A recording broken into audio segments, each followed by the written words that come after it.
ಆಕಾಶವಾಣಿ ಪ್ರದೇಶ ಸಮಾಚಾರ ಓದುತ್ತಿರುವವರು ಹರ್ಷಿತಾ ಟಿಎಲ್. ಮುಖ್ಯಾಂಶಗಳು.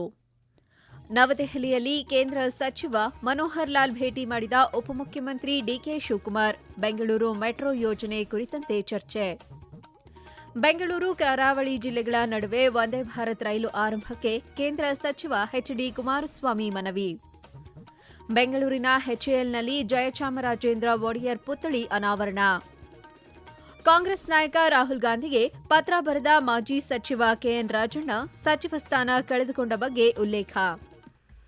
ನವದೆಹಲಿಯಲ್ಲಿಂದು ಕೇಂದ್ರ ವಿದ್ಯುಚ್ಛಕ್ತಿ ಮತ್ತು ನಗರಾಭಿವೃದ್ಧಿ ವ್ಯವಹಾರಗಳ ಸಚಿವ ಮನೋಹರ್ ಲಾಲ್ ಖಟ್ಟರ್ ಅವರನ್ನು ಉಪಮುಖ್ಯಮಂತ್ರಿ ಡಿಕೆ ಶಿವಕುಮಾರ್ ಭೇಟಿ ಮಾಡಿ ಸಮಾಲೋಚನೆ ನಡೆಸಿದರು.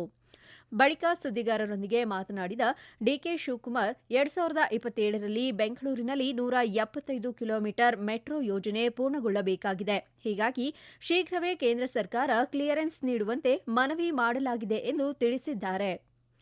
ಇಂದು ನಡೆಯುವ ನದಿಗಳ ಜೋಡಣೆ ಕುರಿತ ಜಲಶಕ್ತಿ ಸಚಿವರ ಸಭೆಯಲ್ಲಿ ಮೇಕೆದಾಟು, ಮಹದಾಯಿ, ಕೃಷ್ಣಾ, ತುಂಗಭದ್ರಾ ಯೋಜನೆ ಕುರಿತಂತೆ ಚರ್ಚಿಸಲಾಗುವುದು ಎಂದು ಸ್ಪಷ್ಟಪಡಿಸಿದ್ದಾರೆ. ರಾಜಧಾನಿ ಬೆಂಗಳೂರು ಹಾಗೂ ರಾಜ್ಯದ ಕರಾವಳಿ ಪ್ರದೇಶಗಳ ನಡುವೆ ಪ್ರಯಾಣವನ್ನು ಮತ್ತಷ್ಟು ಸುಲಭಗೊಳಿಸುವ ನಿಟ್ಟಿನಲ್ಲಿ ವಂದೇ ಭಾರತ್ ರೈಲು ಆರಂಭಿಸುವಂತೆ ಕೇಂದ್ರ ಬೃಹತ್ ಕೈಗಾರಿಕೆ ಮತ್ತು ಉಕ್ಕು ಖಾತೆ ಸಚಿವ ಎಚ್ಡಿ ಕುಮಾರಸ್ವಾಮಿ ಕೇಂದ್ರ ರೈಲ್ವೆ ಸಚಿವ ಅಶ್ವಿನಿ ವೈಷ್ಣವ್ ಅವರಿಗೆ ಮನವಿ ಮಾಡಿದ್ದಾರೆ. ಈ ಸಂಬಂಧ ರೈಲ್ವೆ ಸಚಿವರಿಗೆ ಪತ್ರ ಬರೆದಿರುವ ಕುಮಾರಸ್ವಾಮಿ, ಬೆಂಗಳೂರು ನಗರದಿಂದ ಹಾಸನ, ಮಂಗಳೂರು ಜಂಕ್ಷನ್, ಉಡುಪಿ ಮತ್ತು ಕಾರವಾರ ಮಾರ್ಗವಾಗಿ ಗೋವಾದ ಮಡಂಗಾವರೆಗೆ ಅತಿವೇಗದ ವಂದೇ ಭಾರತ್ ರೈಲು ಸೇವೆ ಆರಂಭಿಸುವಂತೆ ಕೋರಿದ್ದಾರೆ. ಈ ಭಾಗದಲ್ಲಿ ಪ್ರಧಾನಿ ನರೇಂದ್ರ ಮೋದಿ ಅವರ ಮಹತ್ವಾಕಾಂಕ್ಷೆಯ ವಂದೇ ಭಾರತ್ ರೈಲು ಸಂಚಾರಕ್ಕೆ ಅವಕಾಶ ನೀಡಿರುವುದರಿಂದ ಕರಾವಳಿ ಭಾಗದ ಜನರಿಗೆ ಹೆಚ್ಚು ಅನುಕೂಲವಾಗಲಿದೆ, ಅಭಿವೃದ್ಧಿಗೂ ಹೆಚ್ಚು ಪೂರಕವಾಗಿರುತ್ತದೆ ಎಂದು ರೈಲ್ವೆ ಸಚಿವರ ಗಮನ ಸೆಳೆದಿದ್ದಾರೆ. ಭಾರತದ ಪ್ರತಿಷ್ಠಿತ ವಿಮಾನ ತಯಾರಿಕಾ ಮತ್ತು ಸಂಶೋಧನಾ ಸಂಸ್ಥೆ ಎಚ್ಎಎಲ್ಗೆ ಬೆಂಗಳೂರಿನಲ್ಲಿ 700 ಎಕರೆ ಭೂಮಿ ಹಾಗೂ 25 ಲಕ್ಷ ರೂಪಾಯಿ ಹೂಡಿಕೆ ನೀಡಿದ ಜಯಚಾಮರಾಜೇಂದ್ರ ಒಡೆಯರ್ ದೇಶೀಯ ಉತ್ಪನ್ನ ತಯಾರಿಕೆಯಲ್ಲಿ ತಮ್ಮದೇ ಆದ ಮಹತ್ವಪೂರ್ಣ ಕೊಡುಗೆ ನೀಡಿದ್ದರು ಎಂದು ಮೈಸೂರು ಸಂಸದ ಯದುವೀರ್ ಕೃಷ್ಣದತ್ತ ಚಾಮರಾಜ ಒಡೆಯರ್ ತಿಳಿಸಿದ್ದಾರೆ. ಇಂದು ಎಚ್ಎಎಲ್ ಏರ್ಪಡಿಸಿದ್ದ 86ನೇ ಪ್ರತಿಷ್ಠಾಪನಾ ದಿನಾಚರಣೆ ಸಮಾರಂಭದಲ್ಲಿ ಭಾಗವಹಿಸಿ ಮಾತನಾಡಿದ ಅವರು, ಭಾರತಕ್ಕೆ ಸ್ವಾತಂತ್ರ್ಯ ದೊರೆತಾಗ ಸ್ವಇಚ್ಛೆಯಿಂದ ಮೈಸೂರು ಮಹಾರಾಜರು ಭಾರತದೊಂದಿಗೆ ವಿಲೀನರಾದರು. ಅನ್ಯ ರಾಜವಂಶಸ್ಥರ ಆಳ್ವಿಕೆಯಲ್ಲಿದ್ದ ಪ್ರದೇಶಗಳನ್ನು ಭಾರತದೊಂದಿಗೆ ವಿಲೀನಗೊಳಿಸಲು ಸರ್ದಾರ್ ವಲ್ಲಭಭಾಯ್ ಪಟೇಲ್ ಶ್ರಮಿಸಿದಾಗ ಒಡೆಯರ್ ಅದಕ್ಕೆ ಪೂರಕ ಸಮರ್ಥನೆ ನೀಡಿದರು ಎಂದು ಹೇಳಿದ್ದಾರೆ. It is truly an honor to be here today to unveil the bust of my grandfather and take part in the 86th Foundation Day of HAL.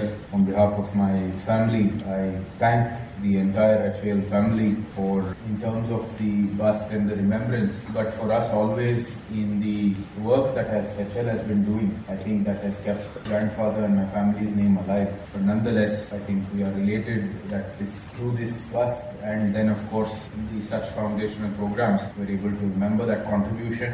ಈ ಸಂದರ್ಭದಲ್ಲಿ ಮಾತನಾಡಿದ ಎಚ್ಎಎಲ್ನ ಅಧ್ಯಕ್ಷ ಮತ್ತು ವ್ಯವಸ್ಥಾಪಕ ನಿರ್ದೇಶಕರಾದ ಡಾ ಡಿಕೆ ಸುನಿಲ್, ಎಚ್ಎಎಲ್ ಭಾರತದ ಪ್ರಮುಖ ಯೋಜನೆಗಳಲ್ಲಿ ಮುಖ್ಯ ಪಾತ್ರ ವಹಿಸುತ್ತಿದೆ. ತನ್ನ ಆಡಳಿತ ಸ್ವರೂಪ ಮತ್ತು ಉತ್ಪಾದನಾ ಘಟಕಗಳ ಆಧುನೀಕರಣದತ್ತ ಹೆಚ್ಚಿನ ಒತ್ತು ನೀಡುತ್ತಿದೆ. ರಕ್ಷಣಾ ಕ್ಷೇತ್ರಕ್ಕೆ ಅತ್ಯವಶ್ಯಕವಾದ ಯುದ್ಧ ವಿಮಾನಗಳ ಪೂರೈಕೆಗೆ ಆದ್ಯತೆ ನೀಡುತ್ತಾ ಸ್ವದೇಶಿ ಮತ್ತು ಸ್ವಾವಲಂಬಿ ಸ್ಥಾನಮಾನ ಗಳಿಸಲು ಶ್ರಮಿಸುತ್ತಿದೆ ಎಂದು ಹೇಳಿದರು. ಈಗಾಗಲೇ ಎಚ್ಎಎಲ್ ಎಚ್ಟಿಟಿ 40 ತರಬೇತಿ ವಿಮಾನ ಉತ್ಪಾದನೆಗೆ ಚಾಲನೆ ನೀಡಿದೆ. ಎಲ್ಸಿಎ ತೇಜಸ್ ಮಾರ್ಕ್ 1ಎ ದರ್ಜೆಯ 97 ಯುದ್ಧ ವಿಮಾನಗಳನ್ನು ವಾಯುಸೇನೆಗೆ ಪೂರೈಸಲು ಆರಂಭಿಸಿದೆ. ಯಶಸ್ ಜೆಟ್ ಟ್ರೈನರ್ ಹಾಗೂ ಹಗುರ ಹೆಲಿಕಾಪ್ಟರ್, ಆಧುನಿಕ ಹಗುರ ಹೆಲಿಕಾಪ್ಟರ್ ತಯಾರಿಕೆಯಲ್ಲಿಯೂ ಮುಂಚೂಣಿಯಲ್ಲಿದೆ. ಎಲ್ಸಿಎ ಹಗುರ ಯುದ್ಧ ವಿಮಾನಕ್ಕೆ ಶಸ್ತ್ರಾಸ್ತ್ರಗಳನ್ನು ಜೋಡಿಸುವ ಕಾರ್ಯ ಯಶಸ್ವಿಯಾಗಿದೆ ಎಂದು ಅವರು ಮಾಹಿತಿ ನೀಡಿದ್ದಾರೆ. ಈ ಸಂದರ್ಭದಲ್ಲಿ ಜಯಚಾಮರಾಜೇಂದ್ರ ಒಡೆಯರ್ ಅವರ ಪುತ್ಥಳಿಯನ್ನು ಎಚ್ಎಎಲ್ನ ಆವರಣದಲ್ಲಿ ಅನಾವರಣಗೊಳಿಸಲಾಯಿತು. ಪ್ರದೇಶ ಸಮಾಚಾರ ಕೇಳುತ್ತಿದ್ದೀರಿ.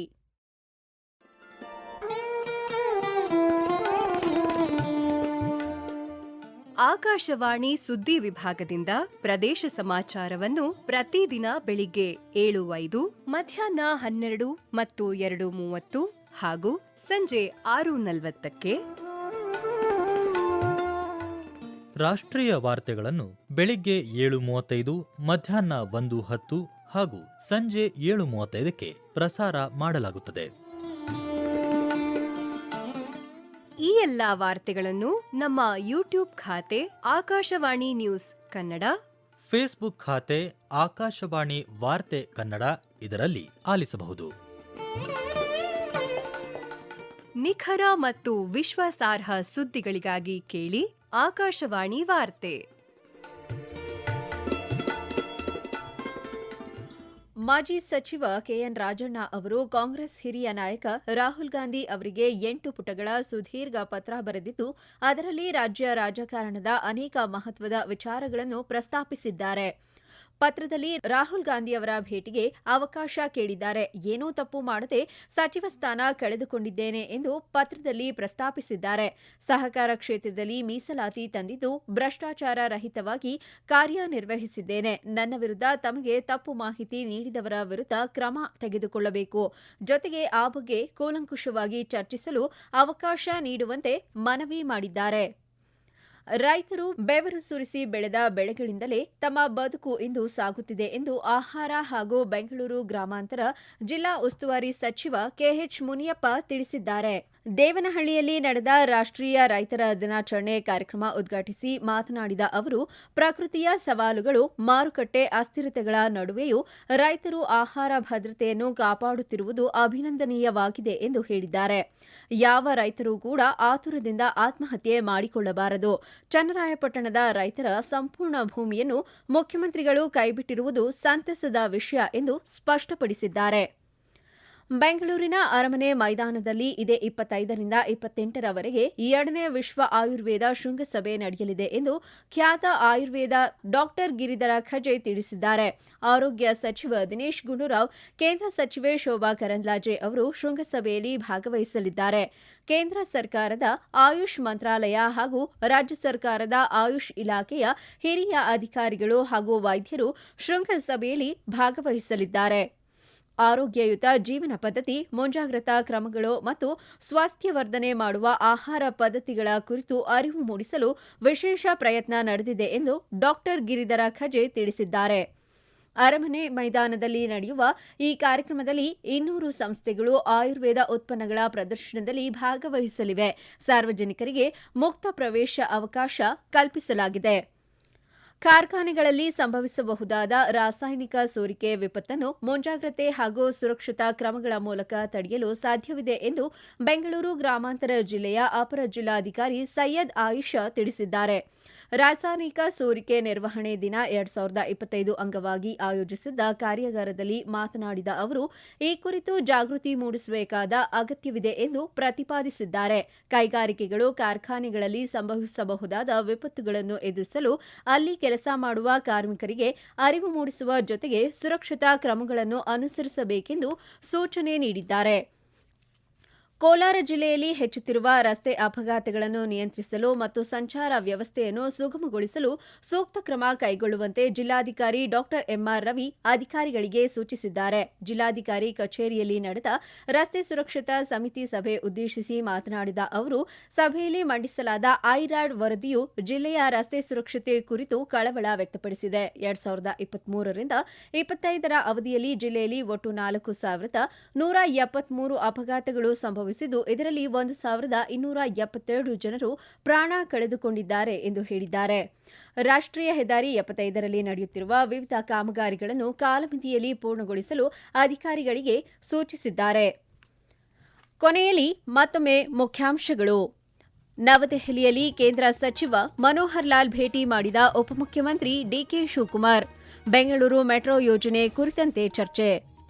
ಬೆಂಗಳೂರು ಕರಾವಳಿ ಜಿಲ್ಲೆಗಳ ನಡುವೆ ವಂದೇ ಭಾರತ್ ರೈಲು ಆರಂಭಕ್ಕೆ ಕೇಂದ್ರ ಸಚಿವ ಎಚ್ಡಿ ಕುಮಾರಸ್ವಾಮಿ ಮನವಿ. ಬೆಂಗಳೂರಿನ ಎಚ್ಎಎಲ್ನಲ್ಲಿ ಜಯಚಾಮರಾಜೇಂದ್ರ ಒಡೆಯರ್ ಪುತ್ಥಳಿ ಅನಾವರಣ. ಕಾಂಗ್ರೆಸ್ ನಾಯಕ ರಾಹುಲ್ ಗಾಂಧಿಗೆ ಪತ್ರ ಬರೆದ ಮಾಜಿ ಸಚಿವ ಕೆಎನ್ ರಾಜಣ್ಣ, ಸಚಿವ ಸ್ಥಾನ ಕಳೆದುಕೊಂಡ ಬಗ್ಗೆ ಉಲ್ಲೇಖ. ಇಲ್ಲಿಗೆ ಪ್ರದೇಶ ಸಮಾಚಾರ ಮುಗಿಯಿತು. ನಮ್ಮ ಮುಂದಿನ ವಾರ್ತಾ ಪ್ರಸಾರ ಸಂಜೆ 7:35ಕ್ಕೆ.